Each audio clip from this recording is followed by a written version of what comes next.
Welcome to the program, everyone.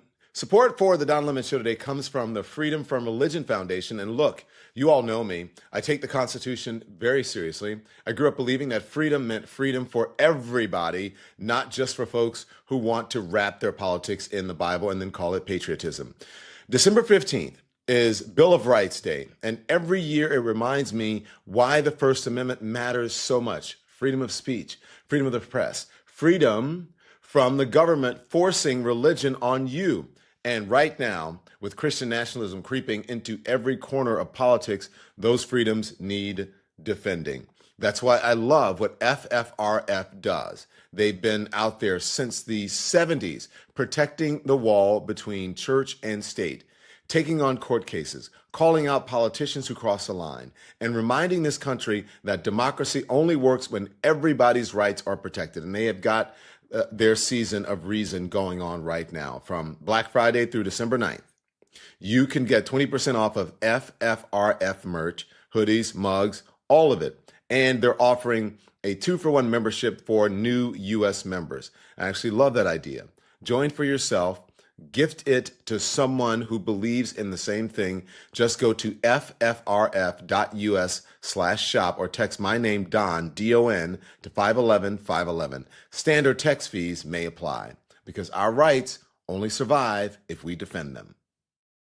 Good morning, everyone. Good morning, Lemonheads. How are you? It is a Monday morning, almost Thanksgiving week. How you doing? I'm glad that you're here this morning. We have a lot to talk about. When we went off the air on Friday, I feel like the whole world changed, and not necessarily in a good way, especially for MAGA. I think MAGA is crumbling, and for the president of the United States, also for Marjorie Taylor Greene. So went off the air, Marjorie Taylor Greene resigned. And I mean, to everybody's shock, I don't think I've gotten as many texts as I did. This is probably the most text I've gotten since election evening, since the end of the election or the night of the election. Marjorie Taylor Greene will resign after a fallout with Trump. You guys have seen that. I want you to hit the like. I want you to hit the thumbs up, if you will, because it does affect the algorithm. More people become aware of our conversation. And I realize that a lot of people are on vacation this week, or they're chilling out and getting ready for Thanksgiving. So I want to be cognizant of that. I don't want to be too heavy, because I've been telling you, I think this is all good for the country. It may be bad for Donald Trump. It may be bad for Marjorie Taylor Greene. I'm not exactly sure what she's doing. I'm not exactly sure of her strategy. Do you know? So let me know where you're streaming from. Welcome to the program, and let me know if you're ready to get into this. Because, you know, this morning I woke up thinking about how fast everything is unraveling right now. How it's just in just a matter of a few days, the same people who once claimed that they were unshakable marched behind Donald Trump like he was the second coming, and now they're peeling off. It's kind of like paint, right? In a cheap apartment, you know, and your landlord does the cheap thing so you can move in. Marjorie Taylor Greene, the woman who once treated Trump like both prophet and president, and now, after 1 week of pressure, she is out with videos and long posts tearing into him to shreds. Now, is it amazing to watch? Yes. It's not quiet disagreement at all. It's not a political distancing. This is full on fury. Now, he was interviewed, and I think he says, I still like her. I just disagree with her. I don't know. I don't believe that. This is, I would call this screaming to the phone. He's calling him weak, calling his team corrupt, and accusing him of betraying the American people. So she posted online first that she was resigning. And so there's a long post of her, several pages long. And then she, you know, you see all of the text. And then she put out a 10-minute long video. Now, I'm not going to play the entire 10 minutes, but here's a good chunk of it. Watch this and tell me what you think. My only goal and desire has ever been to hold the Republican Party accountable for the promises it makes to the American people and put America first.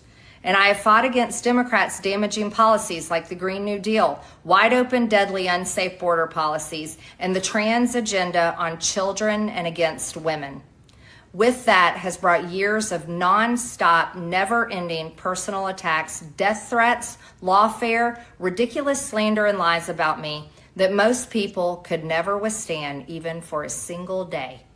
It has been unfair and wrong, not only to me, but especially to my family, but it's been wrong to my district as well.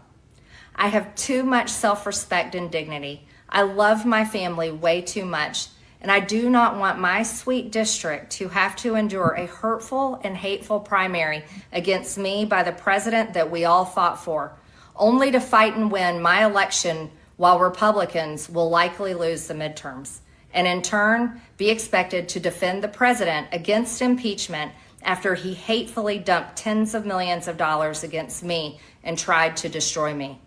It's all so absurd and completely unserious. I refuse to be a battered wife, hoping it all goes away and gets better.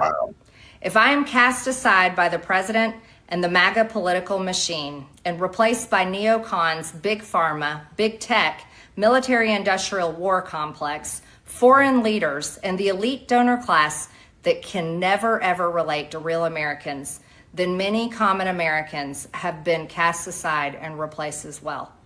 There is no plan to save the world or a 4D chess game being played. When common American people realize and understand that the political industrial complex of both parties is ripping this country apart, that not one elected leader like me is able to stop Washington's machine from gradually destroying our country, and instead the reality is that they, common Americans, the people, possess the real power over Washington, then I'll be here by their side to rebuild it. Until then, I'm going back to the people that I love, to live my life to the fullest as I always have, and I look forward to a new path ahead. I'll be resigning from office with my last day being January 5th, 2026, and I look forward to seeing many of you again sometime in the future. May God bless you all, and may God bless America. Okay, I saw someone in the chat saying there's no sympathy to her tone. I don't disagree. It's obvious she's reading. I don't know how much she thought about this, or if it was, as she was, maybe she knew she was going to resign, pardon me, after she, started going on to The View and going on to CNN. Maybe it was part of the calculation, but it certainly came really quickly on Friday. And I'm stunned. Now, one thing that really stuck out to me that I've got to say, she FA'd and FO'd. She did, Ernest. She did, or Eris, excuse me. She effed around and found out. Because according to my sources, this is a letter that she wrote. According to my sources, after she went on The View, that's what they said. He put the word out and said, get rid of her.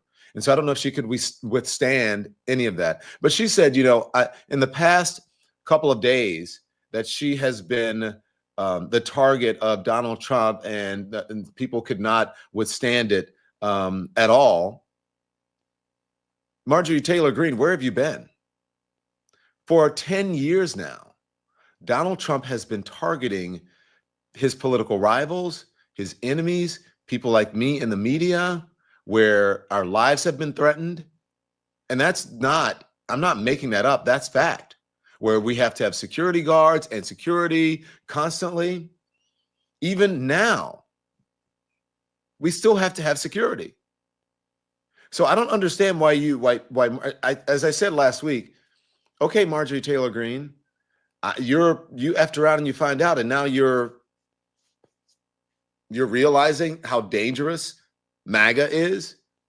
Basically, what you're saying is that the people who support you, the MAGA party, have turned against you and they're violent.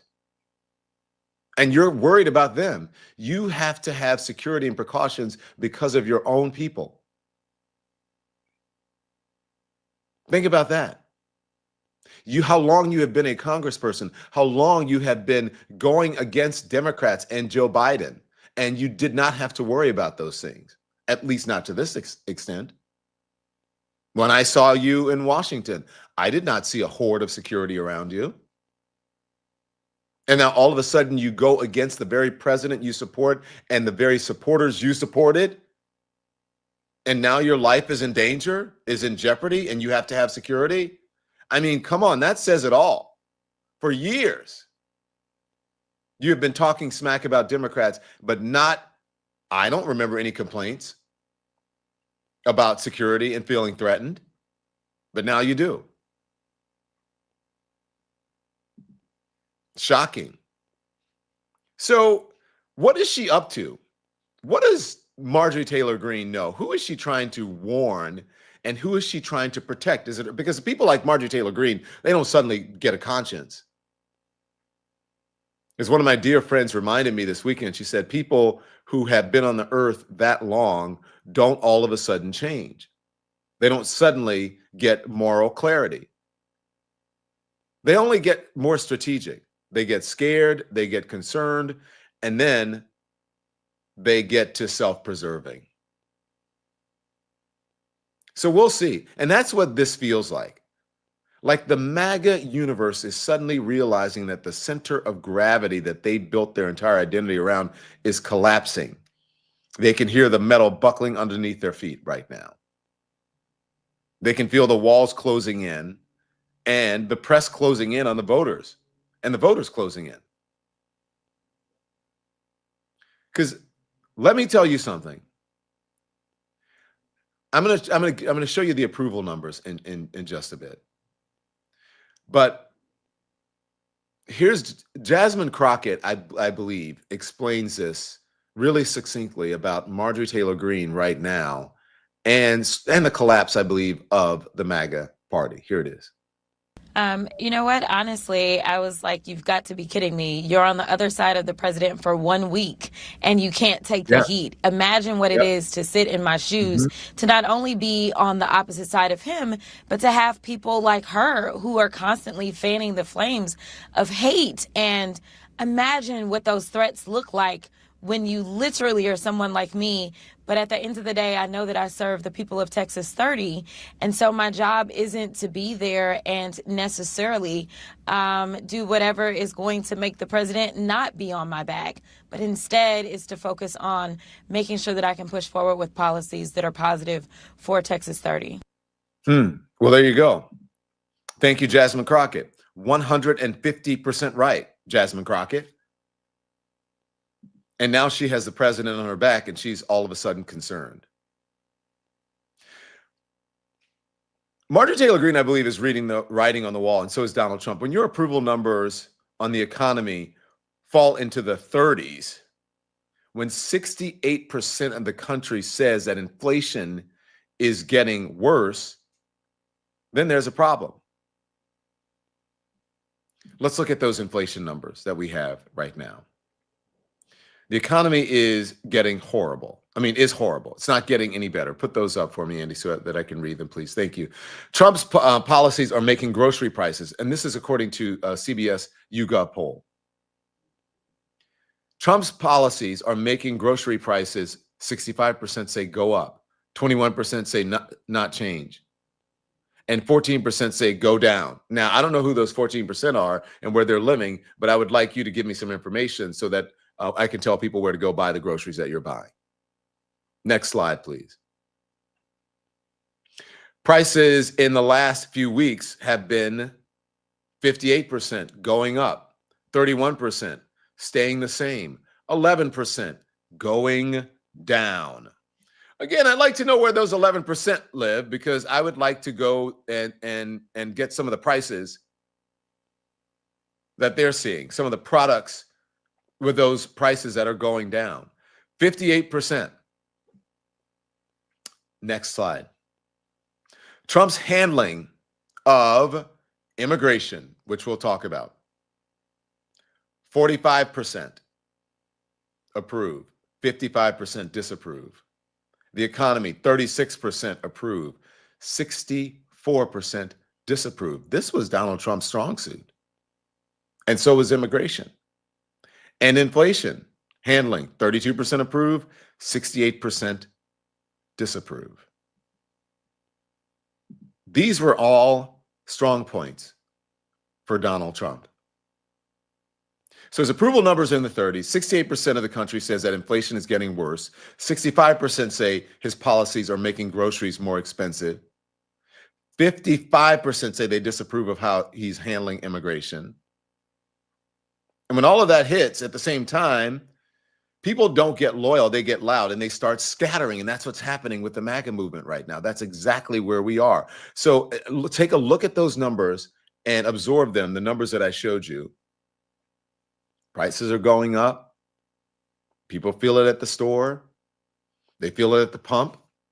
They feel it every time they look at their bank account. They feel it every single day. And the White House can yell fake news all the time because people are reporting what's real. But these people have lived experiences, and people know when their grocery carts cost more. They know that. When the grocery in the carts costs more. They know when their paycheck doesn't stretch, doesn't go as far as it used to. They know when they are being played. And right now, the American people are being played by the Trump folks, and they don't even realize it.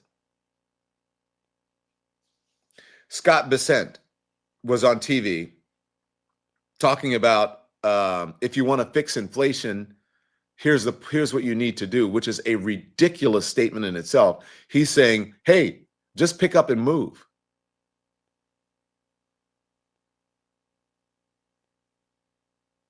Kristen, I can tell you that the Council on Economic Advisors has a study. You know the best way to bring your inflation rate down? Move from a blue state to a red state. Blue state inflation is 0.5% higher, and that is because they don't deregulate, they keep prices up, energy is higher. Just according to the consumer prices, inflation was at 2.3% back in April. In September, 3%. But So it was better in April and better before Donald Trump actually took office. This Trump administration is making promises that they can't keep. They said that, oh my gosh, soybean sales are going to be great for farmers and they're going to be able to sell all of this stuff. In the meantime, the Secretary Brooke Rollins was on television spouting on CNBC, going hamina, hamina, hamina. Watch. Understand this, and tell me if I'm wrong. My understanding is that you said in the White House, it said that China was going to buy 12 million metric tons of soybeans from the United States by January. We're now just about a month and a half away from that. They have, according to the USDA report, only made two big purchases, and they total in total 332,000 metric tons.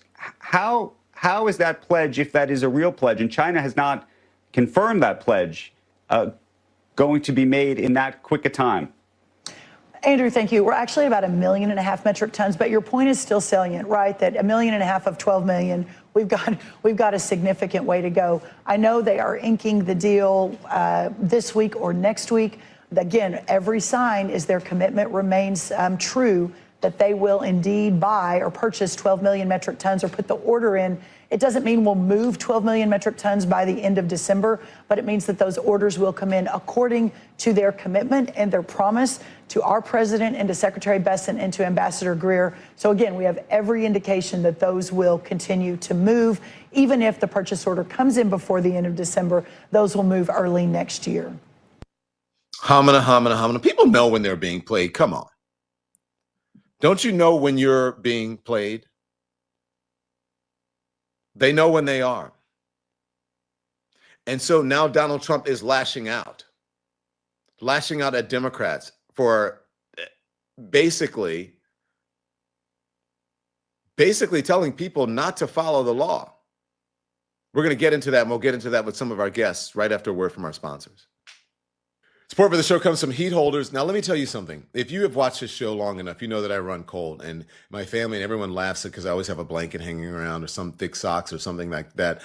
And Heat Holders, yes, they are my winter uniform. The socks are no joke. They're scientifically tested to be 7 times warmer than cotton, and they feel 7 times warmer. Now, I wear mine around the house or on morning walks, out with the dogs. My feet just refuse to suffer anymore. And the best part of Heat Holders, that they took the same warmth and they put it into everything, their hats, their gloves, their base layer, their pajamas, even blankets. I've been loving their fleece lounge pants lately. Perfect for those chilly winter nights when you're editing or reading or just scrolling or whatever it is you're doing to unwind. They've got over 40,000 5-star reviews, so it's not just me. Right now, through Cyber Monday, go to heatholders.com and use the code DON for 25% off. Orders have $25 shipped free too, okay? Orders of at least $25 ship free too. So that's heatholders.com, code DON. Stay warm from head to toe.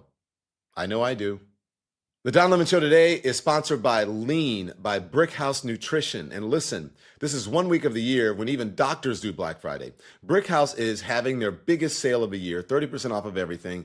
Now, if you have been thinking about getting your health back on track, this is a time. Their product Lean is for people who want real weight loss support without shots or needles.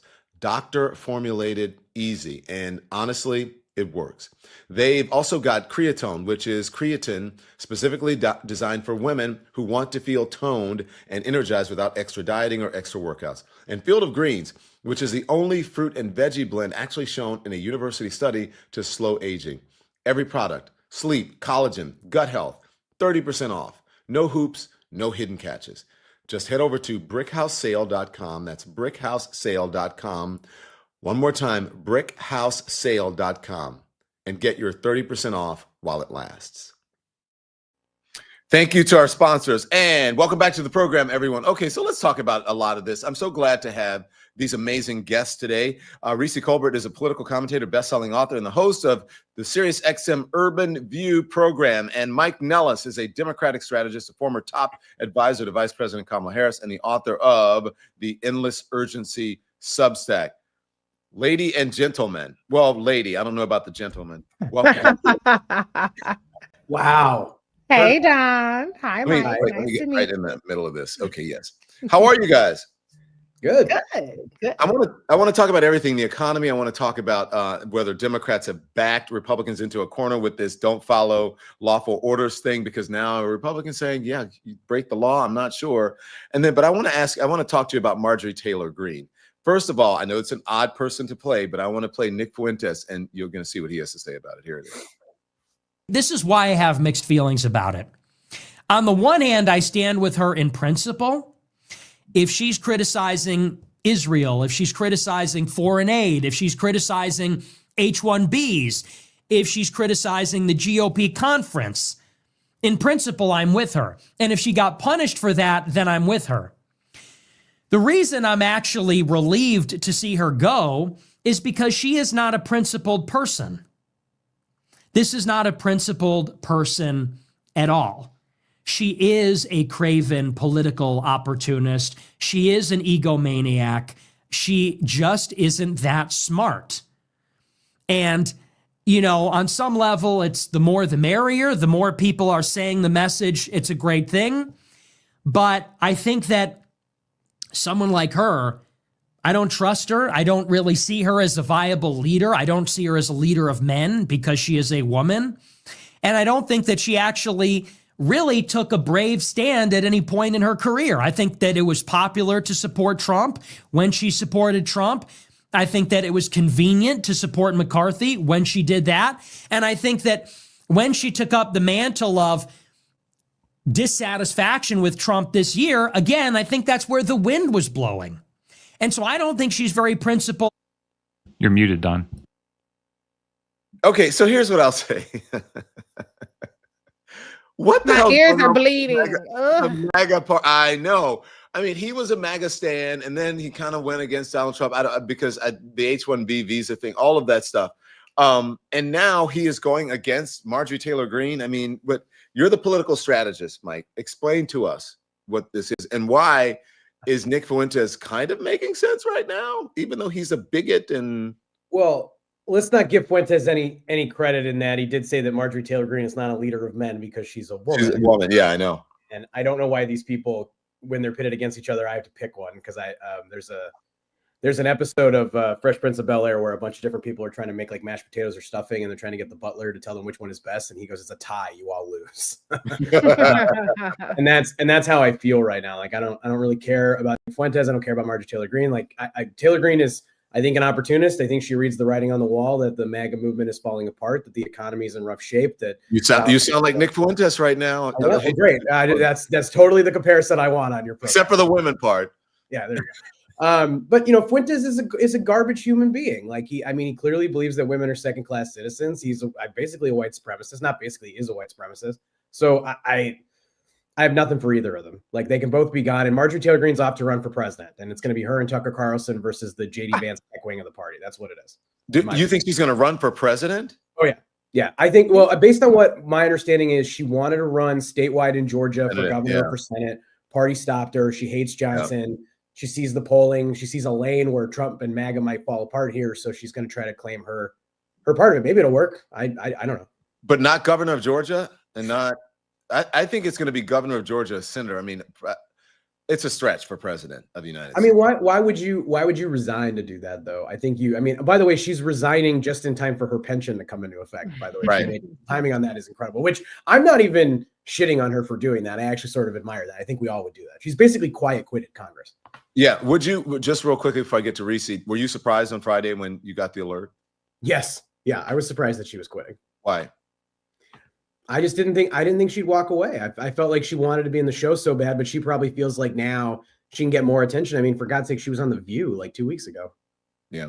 So if I'm her, I'm going to write a book. I'm going to go on a national tour. I'm going to be throwing bombs. But here's the thing about it. It's not brave to quit your job in the middle of this, because she could be taking real votes to help people and pushing the caucus forward. Instead, she's leaving, which lets her be a critic from the outside, but it's not brave. If you were an advisor, would you advise her to run for president? Because you are a political advisor. Yeah, but I can't imagine a scenario where I would work for MTG. But if I try to like put my hat on that, yeah, I think, look, to me, in this environment, in this media landscape, there's really no downside to running for president, because you can grow your social media following, you can get a ton of attention, you can power broker some delegates and get into the next administration if you're lucky. So sure, why not? All right. Reese, when you got the notice on Friday, I want you to respond to what Nick Fuentes said, but yeah, go ahead. And then I'll ask you some more questions. Well, my response is fuck Nick Fuentes. You know how much of a sniveling little bitch you have to be for Nick Fuentes to be your leader. I mean, look at him. He's a twig. He has this little bitchy voice. His hair is ridiculous. He looks like a little teenager. Like, that's your leader? Oh my God. Like, he need to take some of that creatine, okay? Buff him up a little bit. Have some alpha male energy. He just looks like a little bitch. Ideas. You know, like, well, I'm just saying, like, that's pathetic if that's your leader. You know what I'm saying? Because he has got nothing going for him that would make me think he's the leader of the whites. But okay, that's fine. Marjorie Taylor Greene, I am surprised by it. I am surprised that she's resigning. I'm not surprised that she's going to get government handouts for the rest of her life by making sure that she waited till after she got her pension vested. You know, Republicans claim to be against government handouts, but she said, no, I'm getting my good pension and I'm getting my health insurance. But I think to my point, Reese, that she also has become a multimillionaire.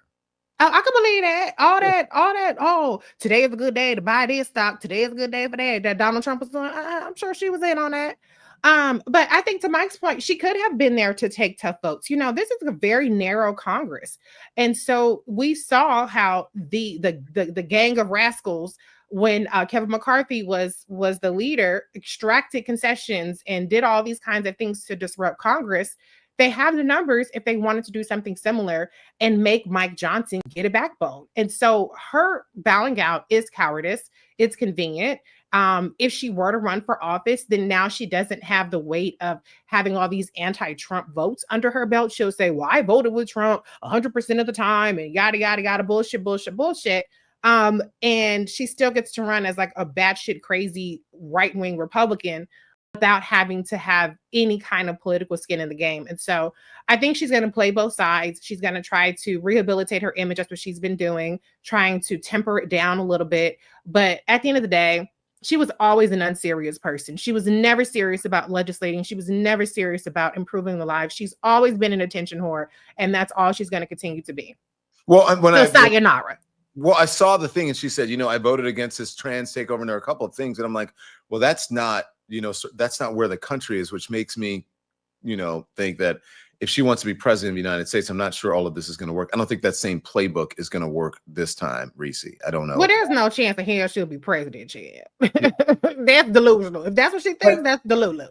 But it's profitable to run for president. The thing about it is you run for president, you're not going to win, but you increase your profile. I mean, look at all the people. Look at Bernie Sanders. If Bernie Sanders ever ran for president, he would just be a guy who's been in Congress for 30 years and never passed a bill aside from naming post offices. So, I mean, there's certainly something to be said about running for president. You get to write books, you get to travel around the country for basically free on donor dimes. And so I think it's just a thing to do now, but I cannot imagine that she thinks the first woman president in 2028, let alone in 2038, is going to be Marjorie Taylor Greene. I think, look, I don't think Marjorie Taylor Greene is going to be the next president of the United States either, but I kind of want to leave myself open to God anymore because we have some really weird shit that's going on in the world today. We have an American from Chicago. I said that man was the president in the beginning when he first, and then I was like, oh, maybe. Yeah, I take everybody seriously, and frankly, like my view of it is Tucker Carlson is the shadow primary frontrunner right now in the Republican side. You think so? Why do you say that? Uh-oh, did we lose Mike? Do you agree with him? Do you think that it's I think JD Vance is his to lose. Usha's running around without her ring these days.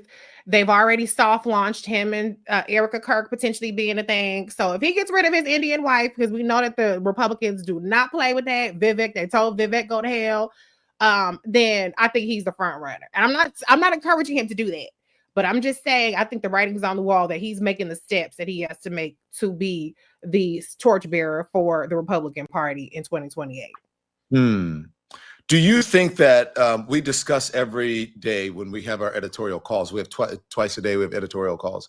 Whether or not, like, what is going on with MAGA? It seems like MAGA-cy, we could call it MAGA-cy, like lunacy. It seems like MAGA is on the is descending. And rather than it seems like the beginning of the end for MAGA. Do you have that? Do you have that feeling, Reese? Here's what I think is happening. Real life is kicking people in the ass. Trump Crow is kicking people in the ass. And I call it Trump Crow because the devastation and the carnage is not limited to Black people. You know, the rollback of civil rights, the rollback of any kind of rule of law that Donald Trump feels subjected to is impacting everybody. And so people who delusionally felt like, oh, Donald Trump is going to come in and things are going to be as cheap as they were in 2021 are finding out that things aren't cheaper. The job market sucks. Everything is high as hell. And there's no relief in sight. This president is not interested in America first, as he claimed. He's out there trying to make deals here, deals there. Who wants to make a deal with the billionaire as opposed to helping people? And so when people expected relief and they didn't get it, I think that is chipping away at the importance people are putting on. Look at the trends, look at the immigrants, look at this, look at that. They're like, look at my bank account. It's suffering right now. So I think that the racism and the cultural wars will always be there, but it's only as impactful as people feeling pretty secure. When Donald Trump won the first time, now he didn't win the popular vote, the Obama economy was banging. You know, even this time, the Biden economy, it was a lot better than what people are experiencing now. And it is a lot better than what happened in 2020 when Donald Trump got his ass booted out. So I don't think that MAGA is invincible. When people aren't feeling well, then they do turn against Trump. That's why he lost in 2020. And that's why he won in 2024. So I don't think anybody should think that this is some movement that is impossible to break, but there's still going to be a layer of support that's always going to be there. Mike, back to JD Vance, two things. You said you were explaining to us why you think it's going to be Tucker Carlson rather, not JD Vance.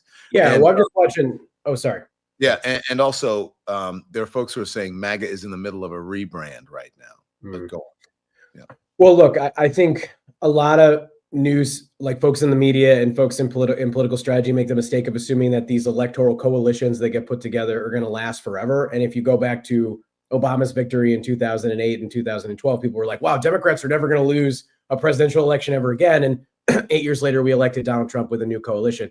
And the MAGA coalition that elected Trump in the beginning in 16 is very different than the one that reelected him in 24. So I think we're going to have a full-scale reset of the American electorate with a full open Democratic and Republican primary. And whether or not they choose JD Vance, Tucker Carlson, or on the left, we go AOC, Gavin Newsom, somebody in the middle, moderate, whatever. It's just going to be a very different electorate. And I think people are going to need to be open to that changing. Part of the reason you see Marjorie Taylor Greene breaking with Trump, Fuentes breaking with Trump, all these podcast bros, et cetera, is because he's a lame duck. Like, he's weak politically. His approval rating is at probably generously 38% and getting worse every day. So people are going to break off into their factions, but nobody else was going to hold that together regardless. So Republicans still might win the next presidential election, but it will be with an entirely different coalition. And I think, you know, if you're JD Vance, you're going to hope that like tech billionaires basically pay your way in and Democrats nominate somebody who is very dislikable. And I worry about Gavin Newsom in that environment, because I think the broader American electorate is not going to like him. I don't think like Michigan battleground moderate voters are going to like Gavin Newsom. But if we nominate a good candidate, I think we've got a good shot to win. And if you're Tucker Carlson, you're hoping you can ride this kind of anti-establishment, he's doing a lot of anti-tech. So like he's got a much more populist bend than Vance does. So it's just going to be interesting to watch it play out. Has that candidate emerged yet on the Democratic side? I'm sorry, say that again, Don. Candidate emerged yet on the Democratic side? No, I mean, I think right now you'd probably say Newsom is the front runner because he's gotten like 100% of the attention because of Prop 50, but all that support is soft. Like right now, people are going to gravitate to the names they know and the people who are making news, and we're going to have a whole process that plays out. We don't know what the first state is. I mean, at this point in 2019, we had no idea who Pete Buttigieg was. So I think it'll play out, and we'll get somebody. If he was born in America, I would throw out, Mamdani, but it's Let's let Mamdani actually get in his actual job first. I mean, he won over Trump though, so that's a big one. Big one. Yeah. Well, Trump is easily cajoled. I mean, he's 100%. That was the most predictable press conference I'd ever seen. Yeah. Okay, I'm so glad you guys said that, because there were folks have been saying, well, he doesn't care about New York anymore, and I said, well, yes, he does, because he has Trump Tower here, his business is here. Blah, blah, blah. He grew up here, so he does care. Look, I think that he does care about the city and would want to work with him, but also, Donald Trump is on his way to becoming a lame duck president. And there's also the factor that he loves a shiny new thing. And he does. If Mamdani is successful, he's going to want to take credit for that. Well, look, I gave him money. You know what I'm saying? We'll talk. Let's table the Mamdani thing. I brought it up. I should not have, because there's a whole thing that I want to talk to, because I prepared some stuff for you guys to talk about it. But let's just get the economy thing here. This is over on the CNN, my friend Harry Enton talking about just how bad Donald Trump is doing right now. I mean, just your costs are up versus a year ago. Groceries, 85%. Utilities, 78%. Healthcare, 67%. Housing, 66%. Gasoline, 54%. The bottom line is this: Americans feel like prices are rising in each and every single part of their lives, rising, ever climber, and they just don't feel like, Kate Baldwin, that they can catch a break. Pause. The most important part of this is right there to the bottom left of that screen. Can you guys read what it says? Fox News. Fox News. This is from November. And so, Miss Reese, with the economics degree, as you said, people just aren't feeling it when the economy was actually better under Joe Biden. And now all of a sudden, this is really an FAFO moment for MAGA and the people who supported Donald Trump. 100%. This is 100% predictable. They ran on Project 2025. Donald Trump talked about tariffing people to death, and he did it. He did it actually in a more unhinged way than anybody could have expected him to do. And so this is the inevitable consequence of his erratic policy. And you cannot gaslight people over what they're experiencing. And so that is a big reason why you see people, quote unquote, breaking up from Donald Trump, is because Donald Trump is saying the economy is great, the jobs is perfect, inflation has gone away. And it's hard to, if you are a person who has an audience, to parrot that ridiculous talking point, that ridiculous narrative. People aren't going to trust you. And so you have to break with Donald Trump, because Donald Trump is completely detached from reality.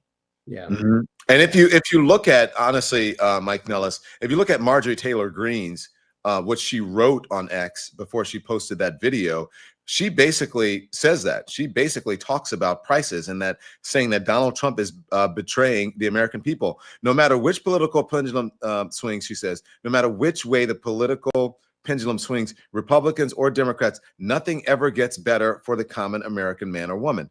The debt goes higher. Corporate and global interests remain Washington's sweethearts. That's even more so under Donald Trump. American jobs continue to be replaced, whether it's by illegal labor or legal labor by visas or just shipped overseas. Small businesses continue. And then she goes on and on and on. But everything she mentions, Donald Trump is president right now, so he owns all of this. Yeah.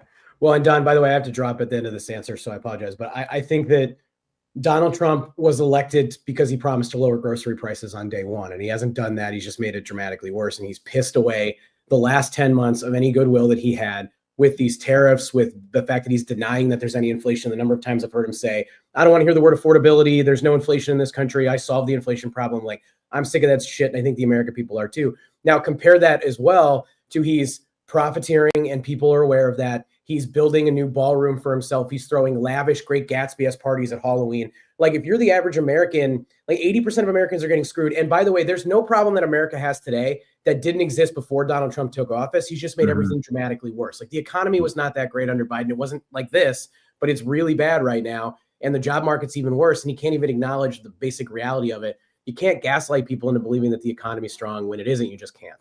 Yeah. Get out of here, Mike Nellis. Thank you very much. Appreciate it. Thank you. We'll see you soon. Can I just fact check though what Marjorie said? She said that regardless of how the pendulum swings, it is indisputable, irrefutable evidence that when Democrats are in office, there's job growth, there's GDP growth.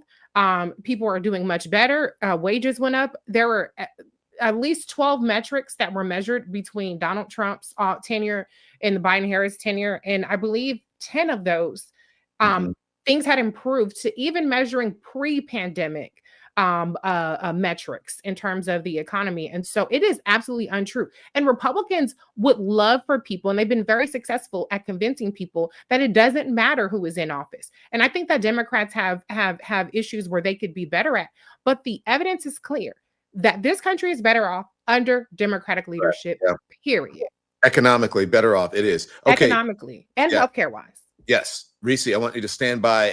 We're going to talk about Mamdani going to the Oval Office and, that whole fascist thing, whether Donald Trump is a fascist and whether Democrats have actually cornered Republicans in messaging right now. But first, a word from our sponsors. Support comes from ZBiotics. And listen, I'm honest with y'all. When I go out with friends, especially around the holidays, I still want to wake up the next morning and feel like myself. And that's where this comes in. ZBiotics Pre-Alcohol is the world's first genetically engineered probiotic. You take it before your first drink, not during, not after, before, and it helps break down that nasty byproduct in the gut that actually causes rough mornings. I tried it for the first time before a long dinner party with friends, and I did what I had to do, and the next morning I woke up ready to go. No drama, no, why did I do that last night? Just normal. So if you are hopping from holiday party to holiday party with family and friends, gathering, football, Sundays, bring ZBiotics with you. Go to zbiotics.com/lemon to get 15% off of your first order with the code LEMON at checkout. They've got a 100% money back guarantee. So if you don't love it, you get your money back. No questions. Okay. That's zbiotics.com/lemon, the code LEMON as well. Make the most of every toast this season. Okay. Now, thank you to our sponsors. Reese, now back. This is, I don't know if you can call it fascist gate or whatever, but Mamdani was in the Oval Office last week. I think it was on Friday. Yeah, Friday. Love Fest. And then he was on Meet the Press, and Kristen Welker asked him about the fascist comments. Here it is.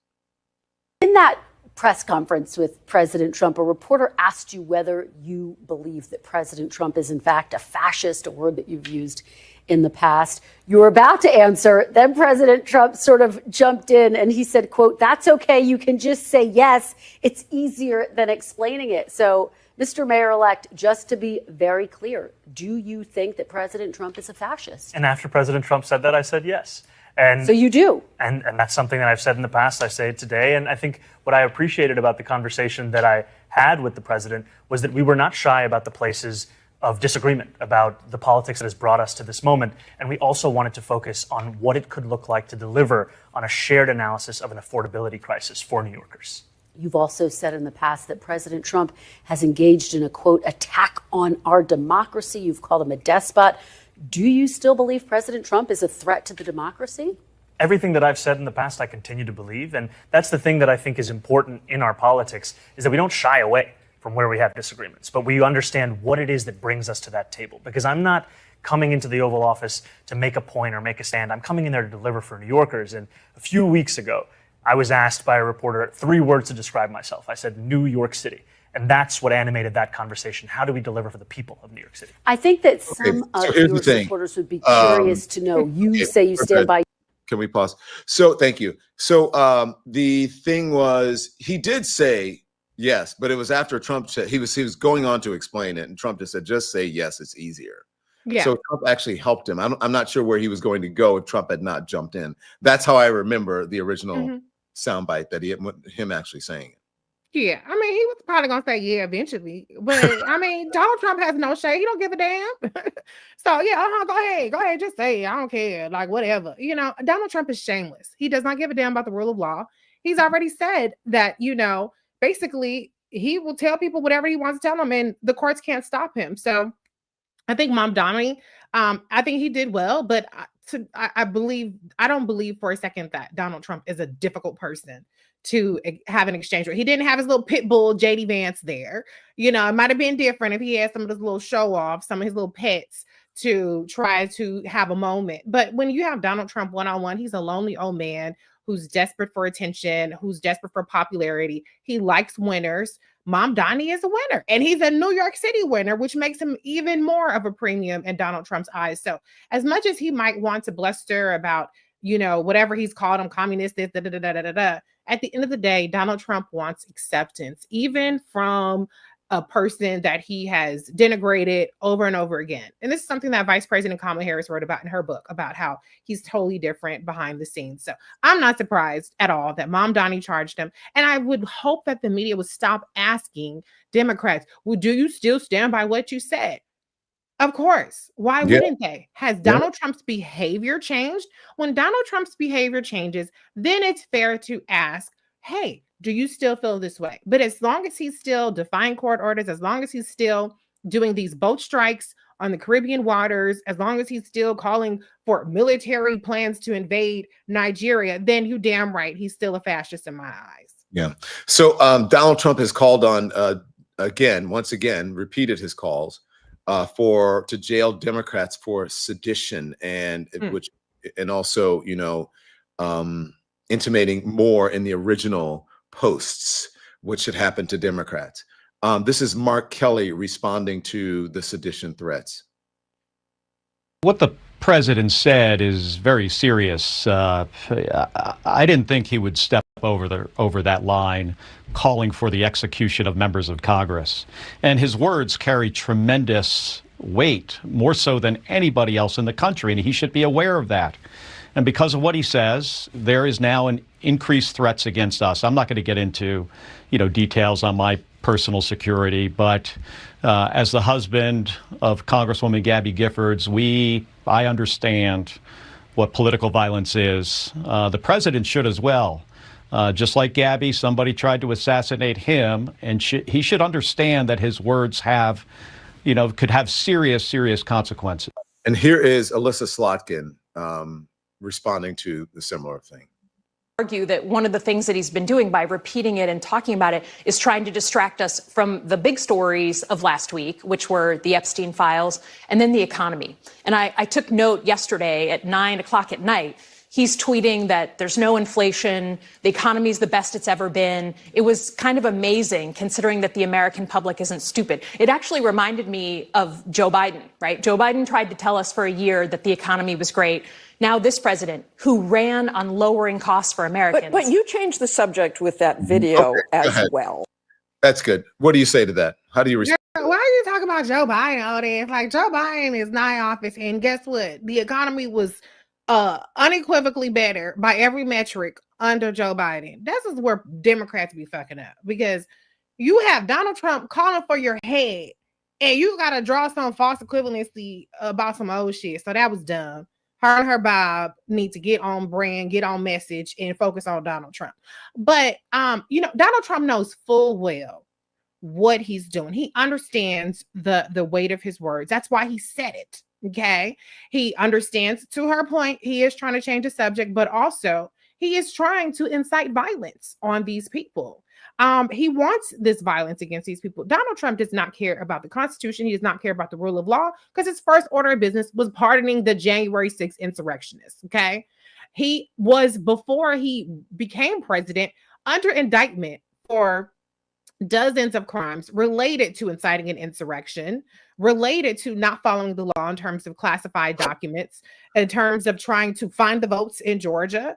So he is a person that does not actually have any loyalty whatsoever to the rule of law, to the Constitution of the United States. And Democrats should be reminding people of that. And instead of kind of pussyfooting around and trying to say, well, the president should know the way to, he knows what he's doing. He knows the goddamn well what he's doing. And that is the intended point. Interesting. So much to discuss. I mean, even on, I guess, obviously you can call this a holiday week.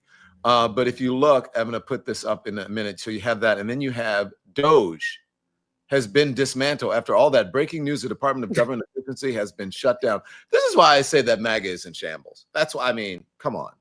Yeah.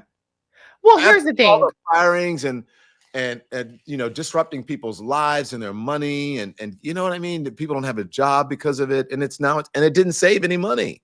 We probably spent more money on Doge than it saved.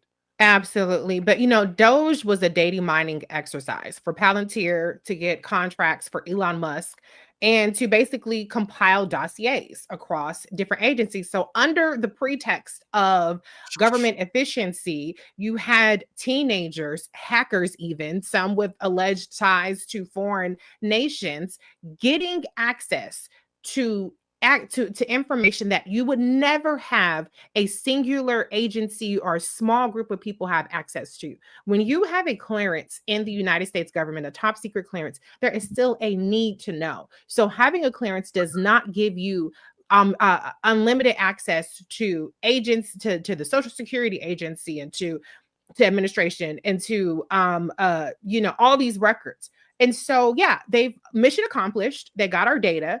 They are using it for immigration enforcement. They're using it for God knows what else. And so they don't need to do it anymore. Elon Musk is off with his $1 trillion package from Tesla. So who cares? You know, it's all smoke and mirrors. It was never about making the government better. It was all about enriching these billionaires. And so now they don't have any use for the pretense any longer. Yeah.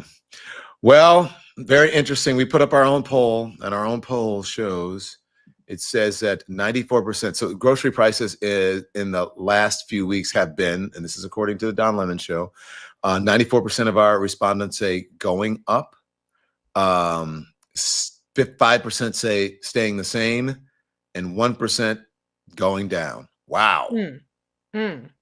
So that's the real deal. Yeah. Reese, thank you. Thank you, Don. Thank you, Lemonation. Thank you. Bye. Make sure you follow Reese and go check her out on Urban View, which is the Reese Colbert Show, right? And I have a game. I have 2 games real quick. Am I Tripping game? It's a fun holiday game. If y'all looking for stocking stuffers, on my website, amitrippinggame.com. And I have a trivia game called Sounds About Right. Okay, so either one, you can get both on amitrippinggame.com. Thank you, Don. Thanks, Reese. Have a good one.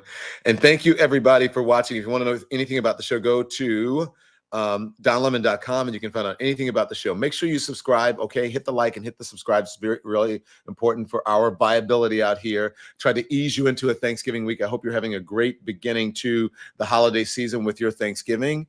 I'm going to see you back here at 5 p.m. Eastern time, okay? So until I see you back here on the Don Lemon Show, on the Don Lemon channel, be informed without being inundated and turn the TV off. Thanks so much for watching, everybody. Your support means the world to us. Don't forget to hit that like button and subscribe so you never miss a show. We're live every weekday at 10 a.m. and 5 p.m. Eastern time with new clips dropping at 2 p. and 8 p. And if you want even more Don Lemon Show content, join the Lemon community. Members get exclusive posts, behind-the-scenes videos, and live chats just for you. So hit the join button or visit our channel page to sign up. Thanks again for all your love and your support, and I'll see you next time.